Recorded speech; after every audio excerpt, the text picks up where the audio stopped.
Singapore's legal system is under the spotlight once again. A new NGO, Lionheart Advocates, has been launched by Ben Leong to support victims of so-called frivolous lawsuits. But is this really the solution Singapore needs? Or is the real problem something much deeper? Something that makes defamation laws a powerful tool for silencing critics? Welcome to 2230, where we bring you the facts you need to know. Stay with us as we break down why this new NGO, despite its good intentions, may not be addressing the root issue. Before we dive in, don't forget to like, share, and subscribe to stay updated on the biggest issues shaping Singapore today. And let us know in the comments, do you think defamation laws in Singapore need reform? Now, let's get into the details. Ben Leong's Lionheart Advocates aims to protect individuals from being financially crushed by defamation lawsuits that they believe should never have been filed. But here's the catch. Singapore isn't exactly flooded with frivolous lawsuits. Instead, the legal system itself creates an environment where defamation laws can be used to suppress dissent. Take, for example, Leong's own lawsuit. He's being sued by Iris Koh, founder of the anti-vaccine group Healing the Divide. If this case were in the UK or Taiwan, legal experts suggest it wouldn't even make it to court. But in Singapore, defamation laws allow claims to move forward even when plaintiffs don't necessarily prove financial loss or malicious intent.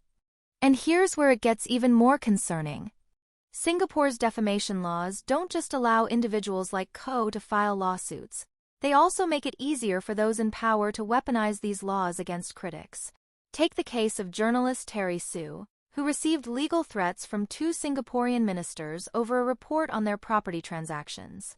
The article was factually accurate, yet legal action was still taken, not based on errors but on how the truth was framed. Compare this to the UK. Billionaire Sir James Dyson recently lost a libel suit against a media outlet because he couldn't prove financial harm. In Singapore, plaintiffs don't have to meet that burden. This means defendants are often left fighting expensive legal battles, even when their cases would be dismissed elsewhere. So, what does this mean for Lionheart Advocates?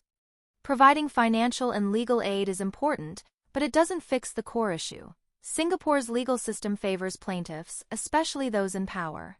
Another major question: will Lionheart Advocates stand up for everyone, or only those whose cases align with Leong's personal interests?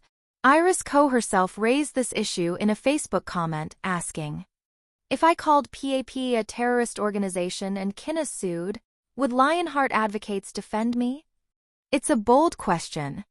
If this NGO truly wants to protect freedom of speech, it needs to address whether it would help individuals facing lawsuits from the government.